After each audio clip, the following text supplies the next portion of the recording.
तो माहौल हो दिवाली का, और ऐसे माहौल में कुछ धमाल ना किया जाए ऐसा हो नहीं सकता। तो ये है सोर वैली जो मेरे घर से नीचे दिखती है। ये है पिथौरागढ़ शहर, और ये मेरे आसपास का गांव। ये है हमारे आसपास के गांव, दाड़ में इसको बोलते हैं। और फायरवर्क से पहले हम भी तैयार थे, और हमने भी पूजा अर्चना की बजे के साथ, यानी अपनी दादी के साथ खुद ही भजन गाए, और यहाँ पर हम सुना नहीं पा रहे। तो काफ़ी अच्छा लगा। उसके बाद हमने फिर बजे के साथ मिल के दिए भी जलाए। और ये है उखल, मतलब जिसे ओखली बोलते हैं, उसमें दिया जलाना बहुत ज़रूरी होता है। उसके बाद फिर अपना फायरवर्क स्टार्ट किया। हम भी थोड़े बहुत पटाखे जो लेकर आए थे हमने भी फोड़ने चालू किए, और पूरे परिवार ने एक साथ पटाखे फोड़े। काफ़ी अच्छी फीलिंग्स थी, और सेफली पटाखे फोड़े। आई होप आप लोगों ने भी सेफली फोड़ा होगा।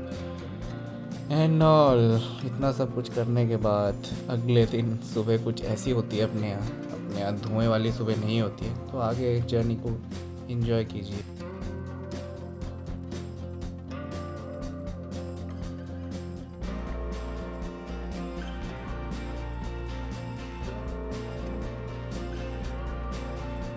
अब जो आया है वो जाएगा की तर्ज पर। मैं भी निकल आया पिथौरागढ़ से मुंबई की ओर, क्योंकि छुट्टी बहुत लिमिटेड थी, और 8 दिन बिताने के बाद पिथौरागढ़ से आने में मन थोड़ा भारी था, बट आना था, और मैं आ गया पिथौरागढ़ से। ये वादियाँ जितनी खूबसूरत दिखती हैं उससे ज़्यादा डेंजरस हैं। जैसा आपने अभी देखा कितनी पतली पतली रोडें हैं, कितना लैंडस्लाइड हुआ है। तो बरसात में पहाड़ बहुत डेंजर हो जाता है। तो इसको पीछे छोड़ते हुए हम घाट के पुल से काफ़ी आगे एक जगह पे रुके, चलथी जिसका नाम है। और यहाँ पर लोकल किसान अपने अरबी यानी गडेरी को और अपना अदरक बेचने के लिए लेकर आए थे। और ये सारा फ्रेश फार्म फ्रेश था, मतलब सुबह ही खोदा या शाम को ही खोदा हुआ बेचने के लिए। तो पहाड़ में ये चीज़ें बहुत ही जेन्युइन होती है। आइए तो कभी लेकर ज़रूर जाइए। तो गडेरी खरीदने के बाद लोगों का सफ़र मेरे साथ ही आगे चल पड़ा, चलती नदी के किनारे। और ये है चलती नदी का जो किनारा है, काफ़ी चौड़ा इसका वो है मतलब एरिया। और उसके ऊपर ये बना है अंग्रेज़ों के ज़माने का आइकॉनिक पुल। आज तक इंडियन इंजीनियर इसके ऊपर ऐसा पुल नहीं बना सके। बहुत समय से इस पे पुल के काम चल रहा है, लेकिन अभी तक पुल बना नहीं है। अभी पुराना पुल ही अंग्रेज़ों के ज़माने का काम कर रहा है। और ये है कुछ सिनेमैटिक व्यूज़ चलती रिवर के किनारे से, जब हम फिर से ऊपर चढ़ाई चढ़ने लगते हैं टनकपुर की ओर आने के लिए। और कुछ इस तरीके का नज़ारा रहता है। पहाड़ों में अपने पास बहुत कुछ है, प्राकृतिक रिसोर्सेज, बट उसका यूटिलाइजेशन के लिए हमारी गवर्नमेंट कुछ करती नहीं है। तो उसका थोड़ा सा दुख रहता है। तो बने रहिए। उसके बाद हम सीधा आपसे मिलेंगे प्लेन्स में, यानी दिल्ली नोएडा में। तो देखते रहिए, लुत्फ़ उठाते रहिए। और मत हुई है, अभी बहुत कुछ है ब्लॉग में। महाराष्ट्र तक की जर्नी है।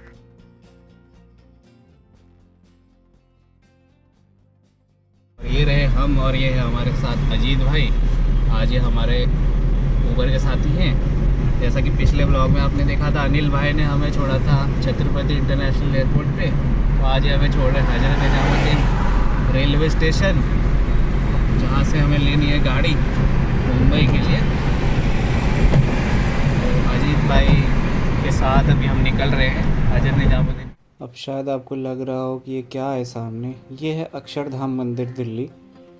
ये बहुत ही शानदार एक हिस्टोरिक प्लेस बन चुका है दिल्ली में। कभी दिल्ली आएँ तो अक्षरधाम मंदिर ज़रूर आप परिसर में घूमें।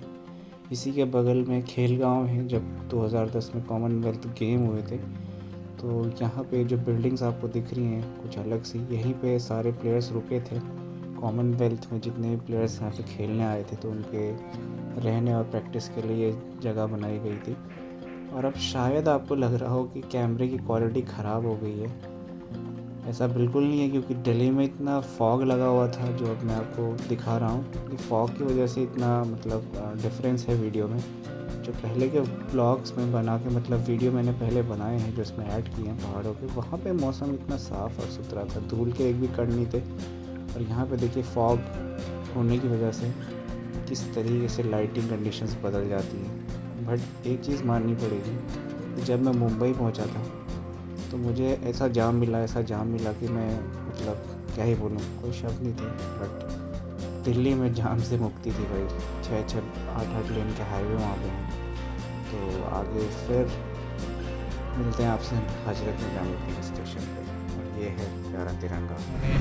ये है असलम रोड, सामने ये क्या है, इंटरनेशनल ट्रेड फेयर लगा, मेला लगा हुआ है यहाँ पर। वैसे प्रगति मैदान के आसपास लगता था, अभी यहाँ पे ही लगा हुआ है।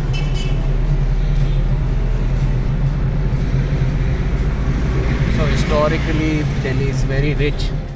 सो फाइनली मेहनत मशक्क़त करने के बाद मैं पहुंच गया हजरत निजामुद्दीन रेलवे स्टेशन और रुका तेजस के गेट्स के खुलने का। और बहुत ही उम्मीदों के साथ मैंने तेजस पर टिकट बुक कराई थी, बट तेजस ने बहुत ही ख़राब एक्सपीरियंस दिया मुझे। अब बताता हूँ कैसे, बने रहिए वीडियो में आगे। जो टिकट मैंने सितंबर में करा ली थी वो अभी नवंबर में जाके भी पहले तो कंफर्म नहीं हुई। RAC सीट थी, और वो सीट भी भाई ऐसी सीट जिसको मैंने 3 बार शफल किया लोगों की भलाई के लिए, और लोगों ने मुझे बहुत अच्छी भलाई का सिला दिया। दूसरा, अपनी गाड़ी के साथ एक गाय का एक्सीडेंट हो गया था, तो 3 घंटे वैसे ट्रेन लेट हो गई। और सबसे डेंजरस और डिजास्टरस वो था जो जिस कंपार्टमेंट में मैं बैठा, जहाँ जिस बर्थ पे मेरा लास्ट में नंबर लगा सिर्फ शफल करते करते, वहाँ पे मिली मुझे आंटियों की टोली। और आंटियों की टोली ने भाई ना जीने दिया ना सोने दिया, ऊपर से हरास और कर दिया। तो खैर, इन बातों को भूलते हुए अब एक चीज़ हम बात करते हैं। राजधानी में अगर आप आते हैं तो खाने का प्रॉपर आपको प्रबंध मिलेगा, आपको स्नैक्स मिलेगा, आपको प्रॉपर डिनर मिलेगा, बीच में ब्रेकफास्ट, आपको ब्रंच और लंच भी मिलेगा। बट मेरी निशानी थी नहीं, और रात को अपने पास कुछ करने के लिए था भी नहीं, तो मैंने सीधे दूसरे दिन ही अपना कैमरा ऑन किया, क्योंकि रात भर आंटियों ने कोटा तक जो मेरा दिमाग की दही करी उसको मैं बता नहीं सकता। एक वो मेंटल ट्रॉमा जैसा। भाई अब ज़्यादा कुछ ना बताते हुए मैं आगे की बात करता हूँ। तो वडोदरा पहुँचने के बाद मैंने मुंबई पहुँचने तक 2 आइकॉनिक रिवर्स को भी कवर किया, नर्मदा और ताप्ती। बहुत ही शानदार नदियाँ थी, बहुत अच्छे उसके ऊपर ब्रिज बने हुए थे। मतलब पहली बार देख रहा था मैं, बस किताबों में ही पढ़ा था, ज़िंदगी में पहली बार देखा, तो काफ़ी अच्छा एक्सपीरियंस हुआ। बहुत ही बड़ी नदियाँ हैं, रन ऑफ कच्छ की तरफ जो खंबात की खाड़ी में गिरती हैं, तो बहुत ही मेरे को मतलब अंदर से बहुत प्राउड फील हो रहा था कि एक बार इनके ऊपर से भी मैं गुज़रा। अब एक ऐसा वक्त आया जब हमने किया सूरत को टच, जिसे कहते हैं ईस्ट का मैनचेस्टर। और मैनचेस्टर आपको पता ही होगा, जो अपने सूती कपड़ों के लिए यानी कॉटन के कपड़ों के लिए जाना जाता है, तो सूरत भी ईस्ट का मैनचेस्टर कहलाता है। तो ये भी मैंने किताब में पढ़ा था और पहली बार खुद फील किया सूरत में। भले में उतरा नहीं, बट वाइब्स वही थी कि सूरत को ईस्ट का मैनचेस्टर कहते हैं। तो इस तरीके से हमने सूरत स्टेशन को भी पार किया और धीरे धीरे करके महाराष्ट्र बॉर्डर की तरफ बढ़ने लगे। और फाइनली मैं बोरीवली स्टेशन पे उतरा, और बोरीवली में उतरने के बाद मैंने एक ऑटो किया, और ऑटो ने जो मुझे जाम में फंसाया। 1.5 घंटा पूरा मैं जाम में फंसा रहा मुंबई के। और ये मुंबई कर को एक मतलब कोई नई बात नहीं होनी चाहिए उनके लिए, ये बहुत ही कॉमन है मुंबई कर के लिए ये सब कुछ जाम में फंसना। अब ये ज़रूरी नहीं हर जगह आप मुंबई में जाम में फंसे रहेंगे। जब जाम से बाहर आते हैं कुछ इस तरीके के दृश्य भी आपको देखने को मिलते हैं मुंबई में, बट ये दृश्य बहुत ही कम देखने को मिलते हैं। ज़्यादातर यहाँ पे आदमी जाम और अबड़ धबड़ में ही फंसा रहता है, जिसे यहाँ पर बोला जाता है घाई जल्दबाजी। और ये मेट्रो का कंस्ट्रक्शन यहाँ पे चल रहा है, बहुत ही शानदार मेट्रो स्टेशंस बन रहे हैं। और आने वाले वक्त में मुझे लगता है कि मुंबई की दिशा और दशा दोनों बदल जाएगी जाम की, इन मेट्रो की वजह से। तो मैं तो चाहता हूँ कि मेट्रो स्टेशंस का ऐसे ही बनते जाएं मुंबई में। और आगे का सफ़र अब बस एंडिंग की तरफ पे है। मैं आपको पवई लेक और IIT का थोड़ा सा वो दिखाता हूँ, बाहर का आर्किटेक्चर, और उसके बाद हम इस वीडियो के एंड की तरफ बढ़ जाएंगे। सो मैं आशा करता हूँ आपने इस जर्नी को महसूस किया होगा, फील किया होगा और इन्जॉय किया होगा। खैर इन्जॉय ना भी किया हो तो आपके टाइम के लिए बहुत बहुत धन्यवाद। और ऐसे ही साथ बनाए रखिए अपने दोस्त एक्स बंजारा लाइव का, और मैं आपके लिए ऐसे ही ब्लॉग लेकर आता रहूँगा। अब रेगुलर लाने की कोशिश करेंगे मुंबई से भी, देखते हैं कितना रेगुलर ले के आ सकते हैं। फ़िलहाल 2-3 ब्लॉग्स मैंने डाले हुए हैं, वो भी ज़रूर देखिए। कार्ड और डिस्क्रिप्शन पे मैंने उनके लिंक दिए हुए हैं, और एंडिंग स्क्रीन पे भी उनके लिंक आएंगे। और मिलते हैं आपसे फिर अगले नई वीडियो में, तब तक के लिए धन्यवाद, और आप लोगों के सहयोग का बहुत बहुत ही शुक्रगुज़ार हूँ जो लोग भी मेरे को सब्सक्राइब करके देख रहे हैं। So thank you very much for your time and support. Bye bye, मिलते हैं अगले ब्लॉग में।